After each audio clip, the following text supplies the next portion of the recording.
Bienvenue à toi pour cette séquence de paroles de la vie éternelle avec Marc-Joseph. Aujourd'hui, nous sommes le 5 décembre 2025.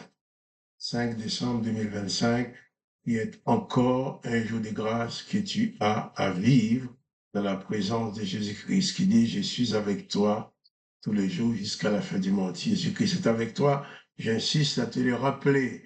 Si Jésus-Christ est avec toi, c'est que la grâce est avec toi, c'est que tu demeures dans la grâce. Jésus-Christ, c'est le promoteur de la grâce, il n'est pas un condamnateur, c'est celui qui aime, qui pardonne, qui console, qui réconforte, c'est celui qui ne juge pas.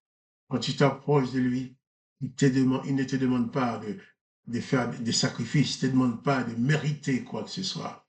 Il fait grâce. Jésus-Christ, le Dieu de la grâce, c'est lui qui est dans ta vie. Alors, pas de panique.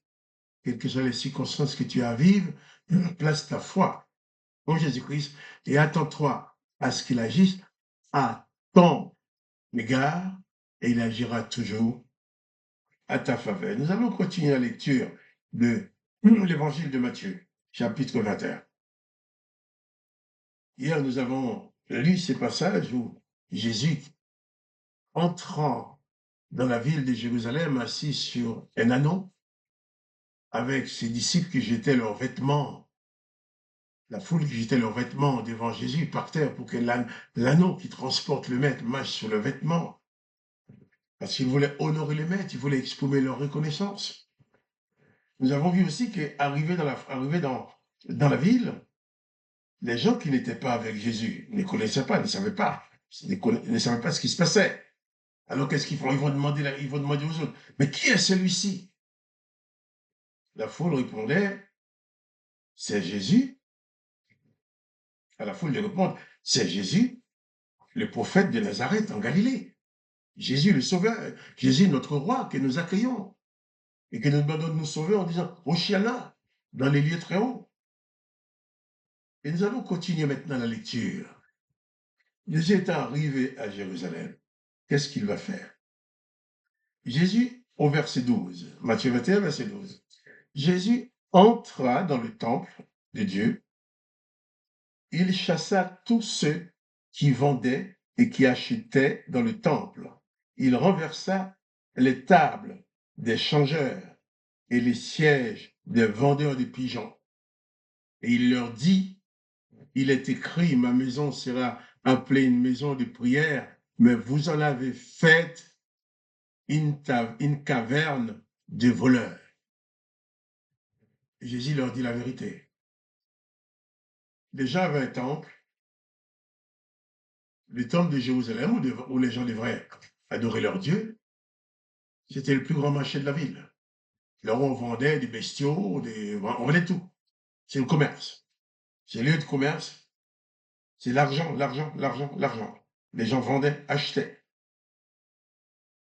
Alors, Jésus arrive, il fait le nettoyage. Et il leur dit surtout, cette maison est destinée à être une maison de prière. Mais vous, qui êtes avares, qui veulent absolument gagner de l'argent, vous en avez fait une caverne de voleurs. Je n'ai pas à montrer tel ou tel groupe, telle ou telle personne des droits.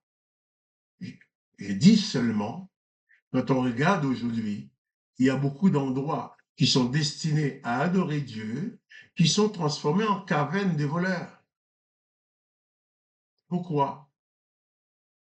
Parce que vous arrivez dans un lieu de culte, vous entendez parler plus d'argent que de l'évangile. À certains lieux de culte, ils vont faire passer leur plateau 3, 4, 5 fois durant le culte pour amasser de l'argent. Je ne dis pas qu'on ne doit pas donner l'argent pour financer les frais du fonctionnement d'une salle de culte. Mais quand les collecteurs de fonds proposent aux gens de donner de l'argent contre une prière, quand tel chef, tel pasteur, telle autorité de telle assemblée va dire, s'il y a quelqu'un qui donne 1000 euros, je vais lui faire pour lui une prière spéciale. Là, ce sont des voleurs. Si quelqu'un donne 100 euros, il aura droit à une prière spéciale. Parole des voleurs. Ou ils vont vous dire, si vous ne donnez pas votre argent, vous n'aurez pas de bénédiction, vous serez maudit. Parole des voleurs. Quand, quand on voit des gens responsables des cultes qui sont 10 fois plus riches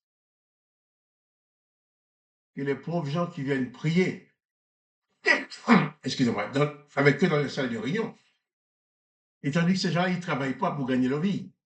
Ils s'enrichissent avec l'argent des autres. Si tu es pasteur, évangéliste, tu veux prêcher l'évangile, ce n'est pas une raison d'être pauvre. Mais pour ne pas être pauvre, il faut travailler pour gagner ta vie.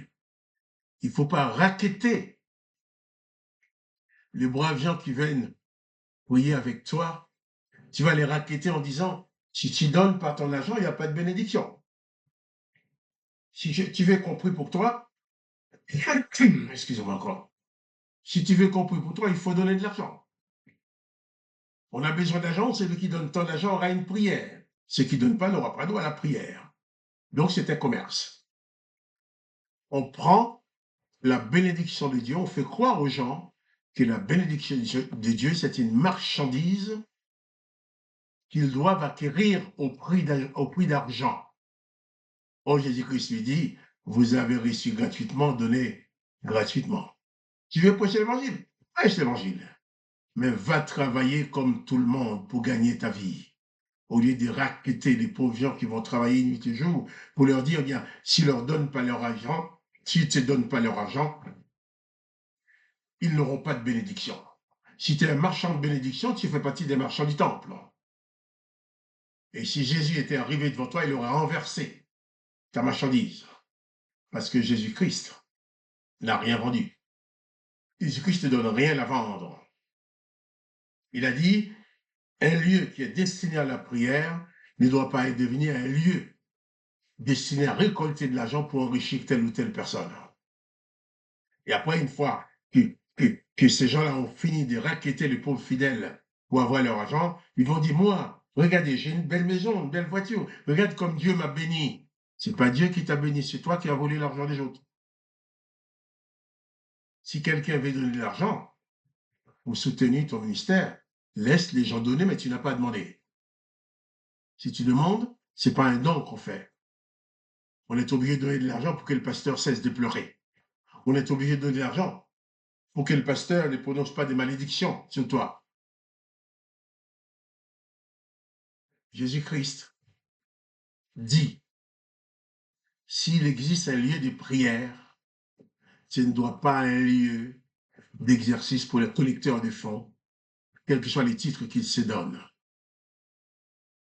Jésus-Christ entre dans le temple. Il chasse les vendeurs et les acheteurs. Là, il vendait des animaux, des bêtes, pour les sacrifices, parce que c'était la règle, là, au service de la loi. Mais dans les salles de réunion aujourd'hui, qu'on appelle les temples, qu'on appelle des lieux de prière aujourd'hui, on vend la bénédiction, on vend la prière, on vend tout. Mais Jésus dit, ces gens-là qui font ça, ce sont des brigands et des voleurs. Il a dit, tu dis que tu as une salle de prière, une réunion, une salle de réunion de prière pour qui est destinée à adorer Dieu, tu en as fait une caverne de voleurs. Parce que tu racontes toutes sortes de bêtises pour que les gens donnent leur argent. Puis après, tu diras, j'ai la gloire, j'ai une grande église, j'ai ci, j'ai ça, j'ai de l'argent, Dieu m'a béni. Dieu t'a béni, mais l'autre de qui tu as soustrait de l'argent et qui n'est pas aussi riche que toi, il n'est pas béni, lui. Mais tu lui fais croire, c'est lui qui va être béni. Mais non, si tu veux suivre Jésus, n'utilise pas sa parole comme marchandise. N'utilise pas les promesses de Jésus comme marchandise. N'utilise pas la prière que tu adresses au nom du Père à Jésus-Christ, au Père dans le nom de Jésus-Christ. N'utilise pas ça comme marchandise. Quand tu fais ça, tu te classes parmi les brigands et les voleurs. Car Jésus-Christ n'a pas demandé de vendre. Jésus-Christ s'est donné. Il n'a rien demandé à personne. Les gens ont volontairement jeté leurs vêtements devant lui. Les gens ont volontairement coupé des branches pour fêter son passage. Mais il n'avait rien demandé. Quelqu'un peut décider de t'aider. C'est son affaire. Mais si tu vas demander de l'argent au nom du ministère, tu es en dehors de l'évangile. Et ceux qui te demandent de l'argent contre une bénédiction, sache que tu as quelqu'un devant toi qui est en opposition aux enseignements de Jésus. Car Jésus dit, le lieu de prière ne doit pas être un endroit pour ramasser de l'argent. Quelqu'un veut donner l'argent, qu'il donne, mais qu'on n'aille pas lui demander. Une offrande ne se demande pas. L'argent que les gens donnent pour le service de Jésus, c'est leur offrande.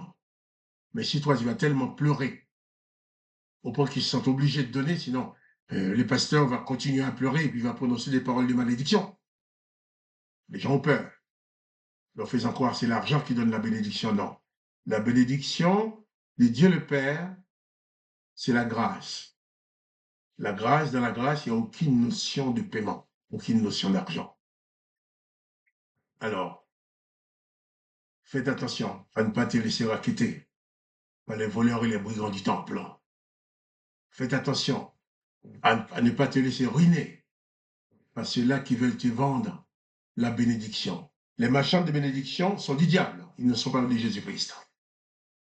Ceux qui sont de Jésus-Christ ne te dira jamais donne l'argent pour être béni. Alors, faites attention, ne te laisse plus piéger. Car Jésus-Christ dit, là où on évoque son nom, doit être une maison de prière, mais pas une caverne de voleurs. Mais il y a tellement de voleurs, malheureusement. Alors je m'arrête. Que le nom du Seigneur soit béni. Mais toi, chaque jour est pour toi un jour de grâce, mais cette grâce pour laquelle tu n'as rien à payer. Cette grâce pour laquelle tu n'as rien à payer. La grâce de Jésus-Christ n'est pas à vendre. C'est gratuit. Vous avez reçu gratuitement, donnez gratuitement. Et le nom du Seigneur Jésus-Christ soit glorifié. Et moi, Marc-Joseph, je te dis à demain pour les paroles de la vie éternelle.